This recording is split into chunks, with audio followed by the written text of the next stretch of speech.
the sports podcast with the youngest, most daring, intrepid, gutsy, fearless host on the planet. Get ready for Jake's Takes. Here's Jake. My guest today is a star guard for the Portland Trail Blazers. He played college ball at Oregon State and was named first team All Pac-12 and was also the Pac-12 Defensive Player of the Year. Last year, he played a huge role for the Golden State Warriors, helping them win the NBA championship with his incredible play. His in-your-face defense and high-flying dunks are must-see TV. It's my absolute honor to welcome to Jake's Takes, Gary Payton II.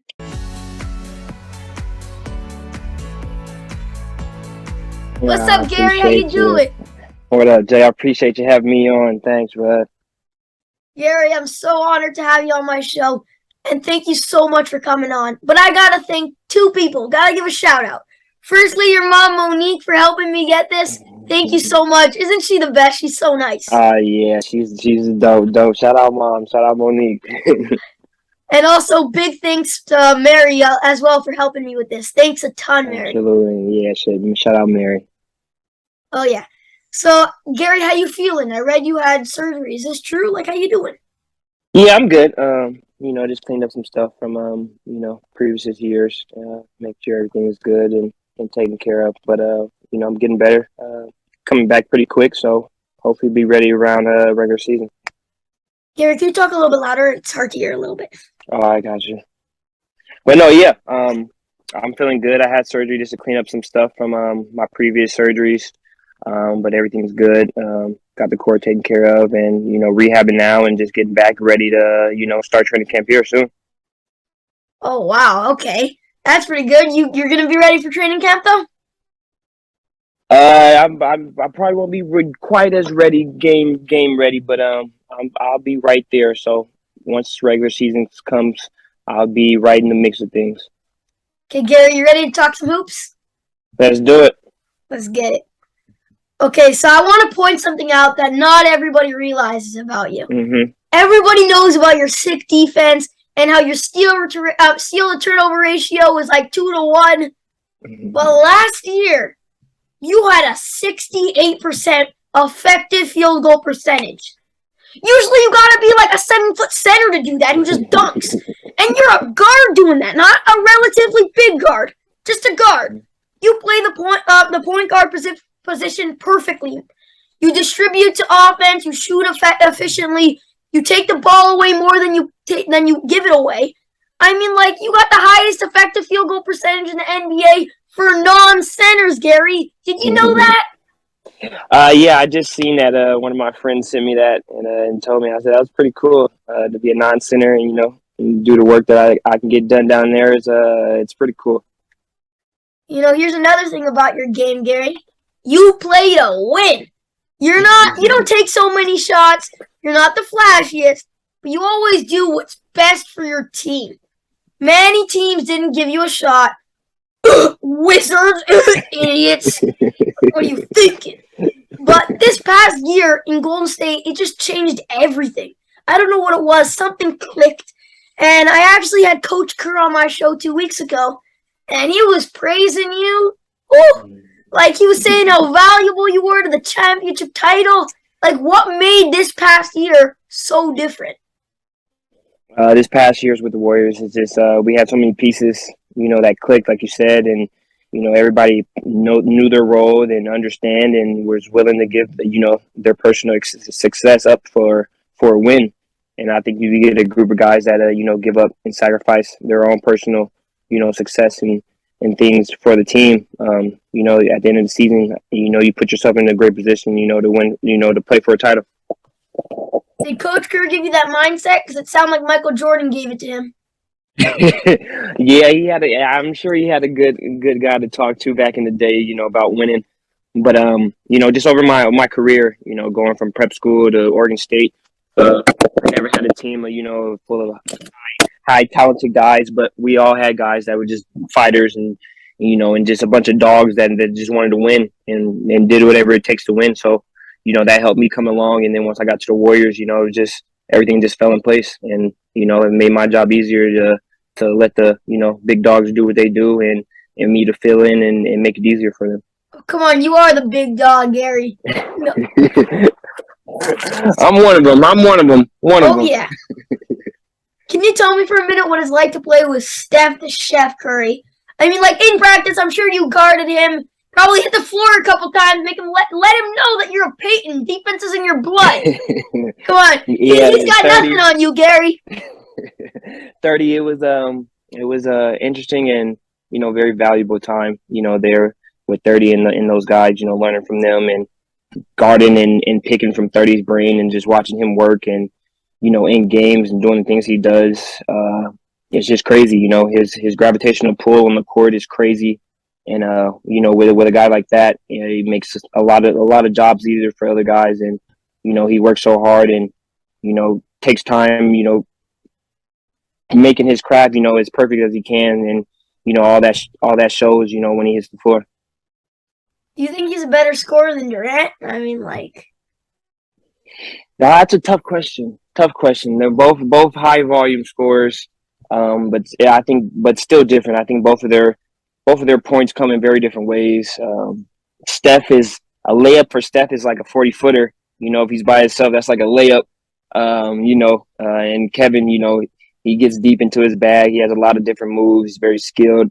So, they're both high-level scorers. Different, but both high-level scorers. So, Gary, you were the Pac-12 Defensive Player of the Year. What in the world are NBA teams thinking if they can't realize how valuable a guy is who wins Defensive Player of the Year as a point guard? Okay? And it's in Pac-12, which is competitive, okay? Mm-hmm. Like, how do teams not pick up on this? Now, staple you into the roster right away. Yeah, it was a process, Back then, I still had to work on my jumper, I wasn't able to prove to them that I can knock down an open three. And I just took time, I think teams saw the defense side, but they were just worried about the offensive side. And, later down the line, a team just gave me a chance and, gave me 82 with, just the defense in mind and not worried about the offense. And, as that 82 came around, I got shots up and I became hitting shots. So, it just worked out perfectly. I mean, the Wizards must regret it because a backcourt of you and Bradley. Hey. Yeah, there's a few teams that probably regret it now, but it's all good now. It worked out the way it's supposed to. So, Gary, I want to ask you about your injury in the second round of the playoffs against Memphis. That was scary. I mean, like, that was so devastating. What were you thinking? What was going through your mind then? I was just hoping at first I was just hoping I could shoot the free throw still. It was hurting at the time. But I shot the free throw. It felt a little weird, but shot the second one. And then, I went back and hopefully I can just come back and help my team, in that game. They told me I wasn't going to be able to come back. And, the timeout was only like 3 to 5 weeks. So it could have been worse, but thank God it was only 3 to 5 weeks. And, just try to work every day since then to get back and to get right with my team. And, when that time was coming, the finals, just try to let it all out. Okay, Gary, I think we all know what you really wanted to do. You wanted to get up, stare down Dylan Brooks and be like, what you doing? No, it's all good. It's playoff basketball, you got to no layups. We all taught no layups growing up. So, it was all good. My main focus was just, getting back with my team and, be able to help my team, at the end of that finals, try to bring us home. Did you cover Ja? How hard is it to guard him? Because he is quite spectacular in my eyes. No, yeah, Ja's a phenomenal player. He's quick, shifty, exciting player. That matchup's always fun. When I get that matchup, he brings out the best in me, and I'm sure I bring out the best in him. So, it's a battle every time we go at it. No bad blood, but it's just all competitiveness. Who do you think the hardest player in the league to guard right now? Right now, the hardest player to guard. I wouldn't say the hardest, but I would say the funnest player to guard. Yeah, it would probably have to be Ja. He's just so athletic, speed, shifty, gets his teammates involved. and his hang time's crazy, so he can do some acrobatics things in the air, and just him coming at you full speed, it's a little difficult. But at the end of the day, 48 minutes, with that matchup, it's fun. You get to go at it all 48 minutes, so that's probably the funnest matchup I have right now. I'm sure Jakob Pertl doesn't say the same, but hey, it's okay. We got put on a poster. Everybody's got their own vibe. If the Charlotte Hornets announcers were doing it, they'd be like, hum diddly-dee! Yeah, that Charlotte announcers is crazy. I saw a video, I think it was like edited or something, but it was hilarious. It was like LaMelo Ball getting a rebound. It's like, LaMelo Ball, how do you do? Yeah, he's got a lot of energy. I like that over there. Okay, so you're now on the Portland Trailblazers. You just signed a great new deal, which you deserve. So big congrats on that. And it's a great story since you played college ball at Oregon State, and you're also reunited with Drew Eubanks. You both led Oregon State to the NCAA tournament. Have you spoken to Coach Billups about your role and what it's going to be? Yeah. With Coach Billiton and this team trying to just fit in, it's going to be pretty much easy. I'm pretty much going to be whatever I need to be, whatever I need to do for the team. Like you said, I can play guard, play big, whatever he needs me in, like a Swift Army knife. I kind of try to do everything and try to help out my team in any way I can. So whatever he needs me, whatever piece he needs me is probably where I'm going to be. So you'll probably see me playing a lot of positions this year. Ooh, okay. You got it. You had to guard Damian Lillard. Like, that's probably pretty exciting. You excited to play with him now instead of against him?